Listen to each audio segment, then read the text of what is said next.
Hi అండి. జ్ఞానదీప్తికి Telugu news ఛానల్‌కి స్వాగతం. ఈరోజు మనము డిస్కషన్ చేసుకునే విషయం ఏందంటే, అమెరికా, ఇండియాకి వాణిజ్య ఇవి రీసెంట్‌గా మనం చూస్తున్నాము. ఈ వాణిజ్యం అనేది తగడాలు ఎక్కువైతుందండి. ఎందుకంటే, ట్రంప్ అనే వాడు చాలా నమ్మకద్రోహి. స్టార్టింగ్‌లో బాగా ఉండేవాడు. ఇప్పుడు మోడీకి చాలా అపోజిట్ అయ్యి చాలా ఇబ్బంది పెడుతున్నాడు.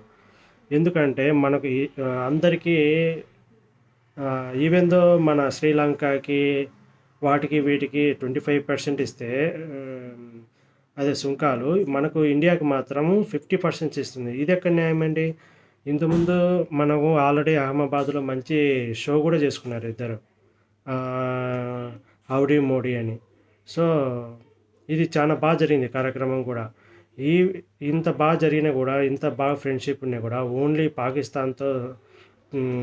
పాకిస్తాన్‌తో బాగా ఫ్రెండ్‌షిప్ ఏర్పరచుకొని మనము చెప్పినట్టు వినలేదని చాలా ట్రై చేస్తున్నాడు. మనల్ని అణగదొక్కాలని మోడీని దించే ప్రయత్నం కూడా చేస్తున్నాడు. ఇది చాలా దారుణం.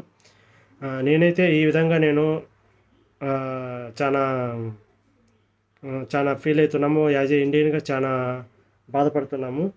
ఇది మీరు ఎలా ఫీల్ అవుతారో కింద కామెంట్ చేసి మీరు తెలిపవలసిందిగా కోరుచున్నాము. థ్యాంక్ యూ అండి. మరిన్ని బ్రేకింగ్ న్యూస్‌కి, మరిన్ని న్యూస్‌కి దయచేసి నా జ్ఞానదీప్తి న్యూస్ ఛానల్‌కి మీరు సబ్స్క్రైబ్ చేసుకోండి. థ్యాంక్ యూ అండి. Thank you. నమస్కారం.